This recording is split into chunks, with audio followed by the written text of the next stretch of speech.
India کے زیر انتظام کشمیر میں چیف منسٹر عمر عبداللہ کی حکومت کو 1 سال پورا ہو چکا ہے، لیکن عمر عبداللہ کہتے ہیں کہ ان کے پاس کوئی اختیار نہیں۔ تو کیا سب فیصلے انڈین گورنمنٹ کی جانب سے اپوائنٹ کیے گئے لیفٹیننٹ گورنر کے ہاتھ میں ہیں؟ میں ہوں خالد کرامت اور یہ آج BBC نیوز اردو کے پروگرام جہانما کی ہماری ٹاپ سٹوری ہے۔ اس کے علاوہ پروگرام میں کچھ ایسی سٹوریز پر بھی بات کریں گے جس پر آپ لوگ بہت بات کر رہے ہیں۔ امریکی صدر ڈونلڈ ٹرمپ نے کہا ہے کہ رشیا یوکرین کے مقابلے میں زیادہ بڑا اور طاقتور ہے اور اسی لیے اسے اپر ہینڈ حاصل ہے۔ جین تھراپی ایک ایسا میڈیکل بریک تھرو جس سے خون کی لا علاج بیماریوں کا علاج اب ممکن ہو سکتا ہے اور مریضوں کی زندگی بچانے اور ان کی عمر بڑھانے میں بھی مدد مل سکتی ہے۔ انڈیا کے زیر انتظام کشمیر میں عمر عبداللہ کی حکومت اپنے دور اقتدار کا پہلا سال پورا کر چکی ہے۔ آرٹیکل 370 کے خاتمے کے بعد علاقے کو جو ریاستی درجہ حاصل تھا وہ تو نہیں رہا، لیکن ساتھ یہ بھی کہا گیا کہ انڈین گورنمنٹ مقامی معاملات پر کنٹرول رکھتی ہے۔ وزیر اعلیٰ عمر عبداللہ اعتراف کر چکے ہیں کہ ان کی حکومت کو زیادہ تر معاملات میں کوئی اختیار حاصل نہیں ہے۔ وہاں پر لوگ اس بارے میں کیا سوچتے ہیں، یہی جاننے کی کوشش کی ہے سری نگر سے BBC نیوز اردو کے ریاض مسرور اور شفاعت فاروق نے۔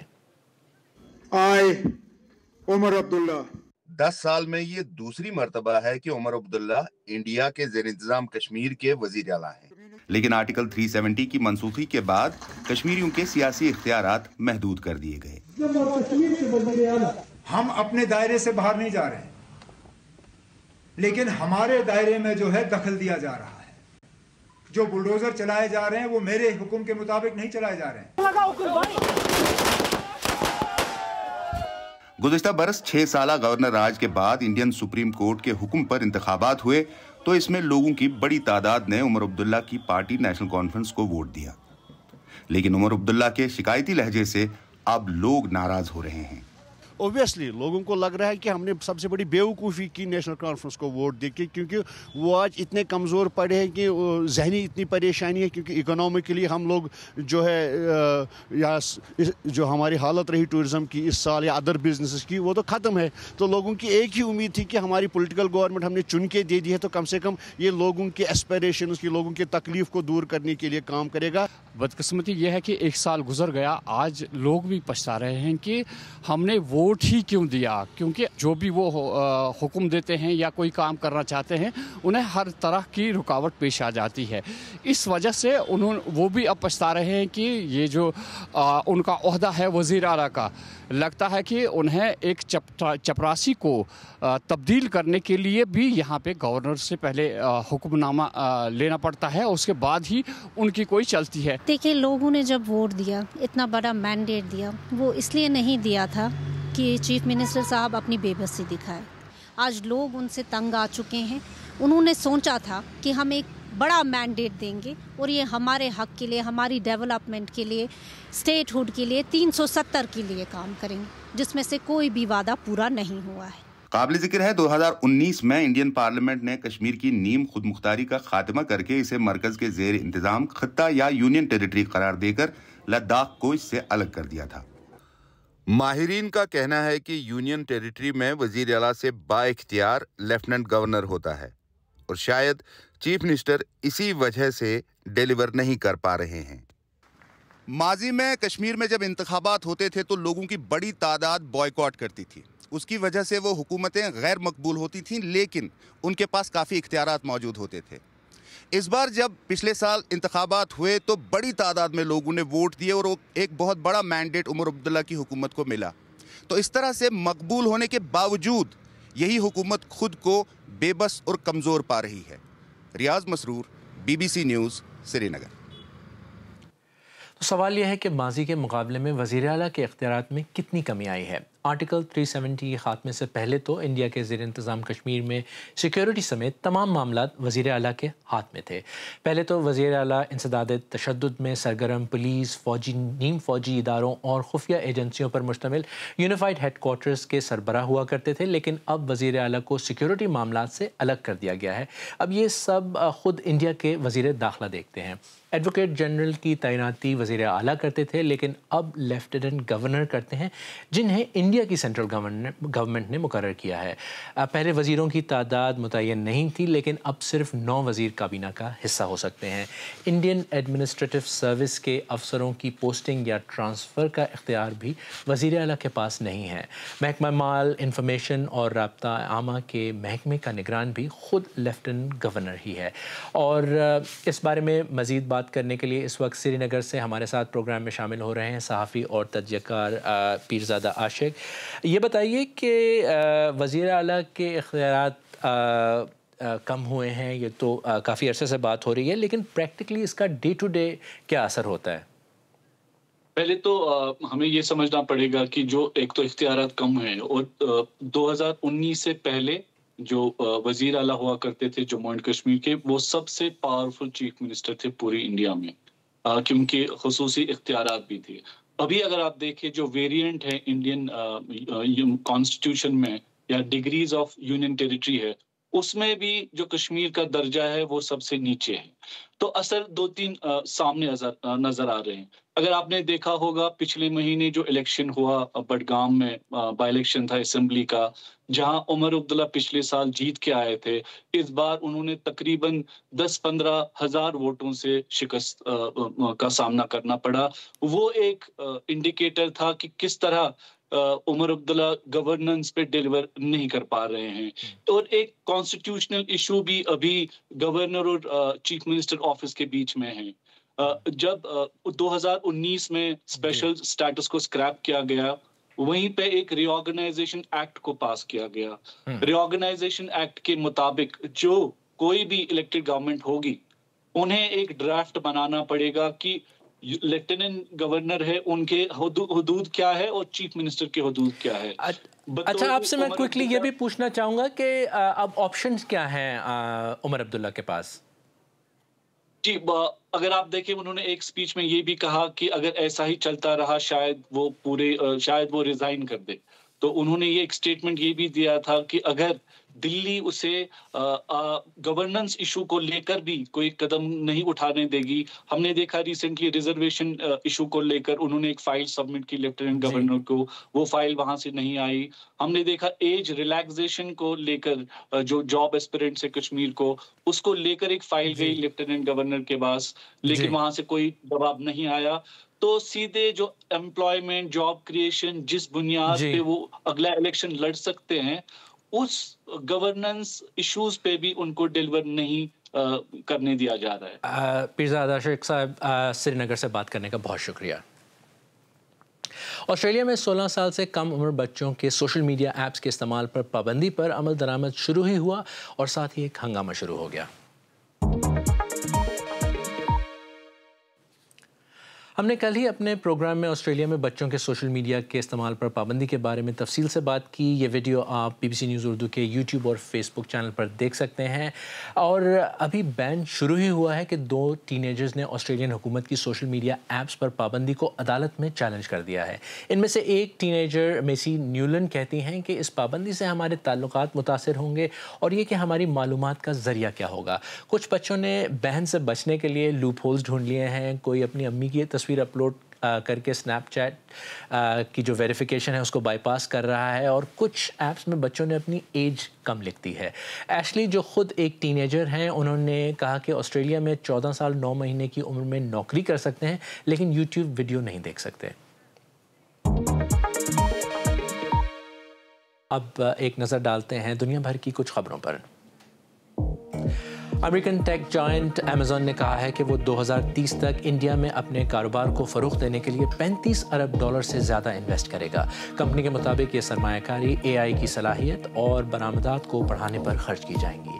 پچھلے کچھ عرصے سے ٹیکنالوجی کی بڑی کمپنیاں انڈیا میں اپنی پوزیشن مزید مضبوط کرنے کی کوشش کر رہی ہیں۔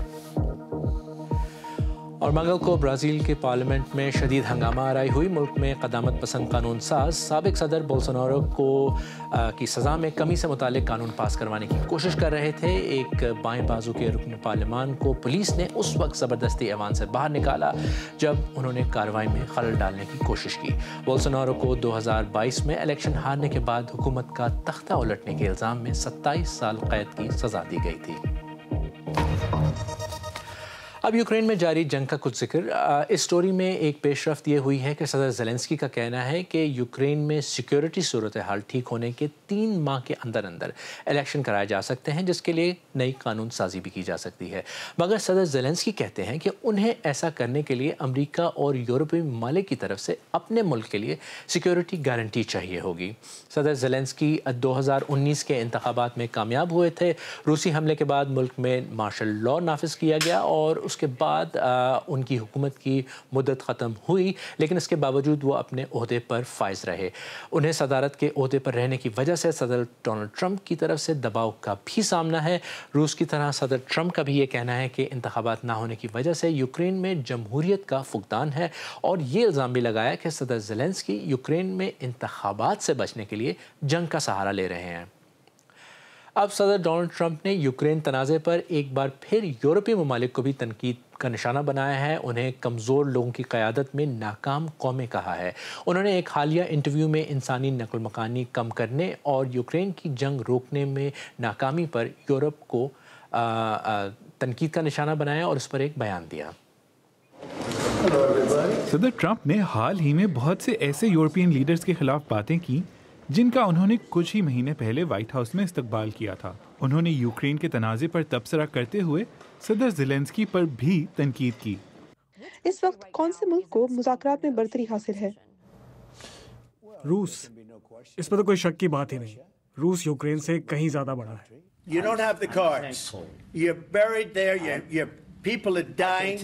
صدر ٹرمپ اب بھی یوکرین کے صدر سے خوش نہیں.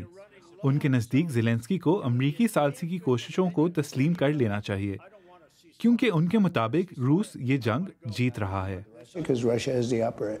روس کا پلڑا بھاری ہے اور ہمیشہ سے بھاری تھا، کیونکہ وہ کہیں زیادہ بڑا اور طاقتور ملک ہے.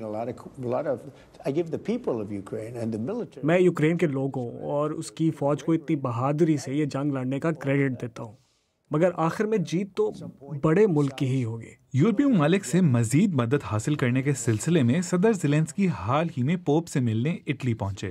ٹرمپ نے زیلنسکی پر جنگ کا سہارا لے کر یوکرین میں الیکشن ملتوی کرانے کا الزام لگایا تھا. صدر زیلنسکی کا کہنا تھا کہ وہ الیکشن کروا سکتے ہیں اور وہ امن کی امریکی پیشکش کا بھی جلد جواب دیں گے. صدر ٹرمپ نے یوکرین اور روس کی جنگ کے تنازع کے حل کے لیے یورپی ممالک کی کوششوں پر تنقید کی. ان کا یہ بھی کہنا تھا کہ خود یہ ممالک اپنی بارڈر پالیسیاں تبدیل کیے بغیر زیادہ دیر قائم نہیں رہ سکیں گے. زیادہ تر یورپی ممالک گل رہے ہیں.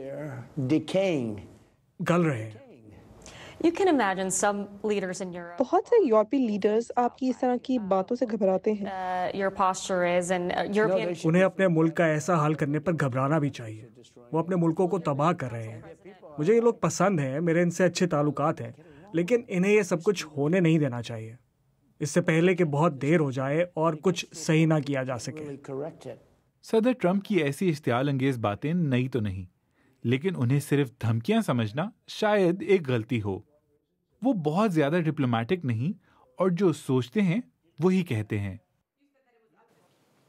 اور برطانیہ میں ڈاکٹروں نے جین تھراپی کے ذریعے بلڈ کینسر کا علاج کا کامیاب تجربہ کیا ہے. یہ جدید تھراپی جو کبھی سائنس فکشن تصور کی جاتی تھی، اب مریضوں میں مہلک اور لا علاج خون کے کینسر کا کامیابی سے علاج اس کے ذریعے کیا جا رہا ہے. لندن کے 2 سرکردہ تحقیقی مراکز گریٹ اومن اسٹریٹ ہاسپٹل اور یونیورسٹی کالج میں تیار کی گئی اس تھراپی میں عطیہ کردہ بلڈ سیلز میں ایڈیٹنگ کر کے انہیں اس قابل بنایا جاتا ہے کہ یہ کینسر سیلز پر حملہ کر سکیں مگر مریض کے جسم کو نقصان نہ پہنچائیں. ہمارے میڈیکل ایڈیٹر فرگس والش کی رپورٹ پیش کر رہے ہیں عمر آفریدی. ان میں سے ہر بیڈ ایک ایسے عمل کی نشاندہی کرتا ہے جس سے الیسا کو کینسر کے علاج کے دوران گزرنا پڑا، جن میں 2 بون میرو ٹرانسپلانٹ بھی شامل. وہ دنیا کی پہلی مریضہ تھی جسے جین تھراپی کی ایک نئی قسم دی گئی جس نے اس ایکیوٹ لیکیومیا کو ختم کر دیا. یہ 3 سال پہلے کی بات ہے اور یہ ہیں آج کی 16 سالہ الیسا جو اب کینسر سے مکمل طور پر چھٹکارا پا چکی ہیں. مجھے واقعی لگا تھا کہ میں مر جاؤں گی اور میں بڑے ہو کر وہ سب نہیں کر پاؤں گی جو ہر بچے کا حق ہے. میں 4 مہینے مسلسل گریٹ آرمنڈ اسٹریٹ ہسپتال میں تھی اور اب میں صرف سال میں ایک بار چیک اپ کے لیے واپس آتی ہوں. 2022 میں الیسا کو ڈونر کے امیون سیل دیے گئے جنہیں بیس ایڈیٹنگ نامی ٹیکنیک کے ذریعے جینیاتی طور پر تبدیل کیا گیا تھا. اس میں ڈونر کے وائٹ سیلز کے ڈی این اے میں 3 درست تبدیلیاں شامل تھیں جن میں انہیں کیموتھراپی کے خلاف ریزسٹنس بنانا ہے تاکہ وہ الیسا کے جسم پر حملہ نہ کر سکیں. اس کے بعد بون میرو ٹرانسپلانٹ کے ذریعے ان کے مدافعتی نظام کو دوبارہ بنایا گیا. چند سال پہلے یہ سائنس فکشن ہوتا، مگر اب ہم صحت مند ڈونر سے وائٹ سیلز لے کر انہیں دوبارہ پروگرام کر سکتے ہیں تاکہ جب ہم مریضوں کو دیں تو وہ لیوکیمیا کو تلاش کر کے ختم کر دیں. گریٹ آرمنڈ اسٹریٹ ہسپتال اور کنگز کالج ہسپتال کی ٹیم اب تک مزید 8 بچوں اور 2 بڑوں کا علاج کر چکے ہیں. 82% of the patients that would have been otherwise incurable. 82% مریض جو پہلے لا علاج سمجھے جاتے تھے بہتری میں چلے گئے اور بون میرو ٹرانسپلانٹ تک پہنچ سکے. آخری فالو اپ تک تقریباً 70% مریض زندہ تھے اور مکمل صحت یاب. اس لیوکیمیا کی شدت کو دیکھتے ہوئے یہ نتائج بہت حیرت انگیز ہیں. ہیومن بایولوجی اور جینیٹکس میں سائنسی ترقی حیران کن ہے. محض چند سالوں میں وہ بیماریاں جو کبھی ناقابل علاج تھیں اب قابل علاج ہو رہی. لیسٹر کی الیسا اے لیولز کر رہی ہیں اور اپنے مستقبل کی پلاننگ کر رہی ہیں کہ ایک دن میں خون کے کینسر کی تحقیق بھی کروں گی، نہ صرف میرے جیسے کینسر کے لیے بلکہ بہت سے دوسرے کینسرز کے لیے بھی. میں بایو میڈیکل سائنس میں اپرینٹس شپ کرنے کا سوچ رہی ہوں اور امید ہے کہ ایک دن میں خون کے کینسر کی تحقیق بھی کروں گی، نہ صرف میرے جیسے کینسر کے لیے بلکہ بہت سے دوسرے کینسرز کے لیے بھی. وہی ٹیکنالوجی جس نے الیسا کی جان بچائی سیکل سیل بیماری کے کامیاب علاج میں بھی استعمال ہوئی ہے اور ہو سکتا ہے کہ وہ کینسر کی دوسری شکلوں کے علاج میں بھی مددگار ثابت ہو. آج BBC نیوز اردو کے پروگرام جہان و مان میں بس اتنا ہی. تازہ ترین خبروں کے لیے bbc.com/urdu پر آئیں. خالد کرامت کو اب اجازت دیجیے.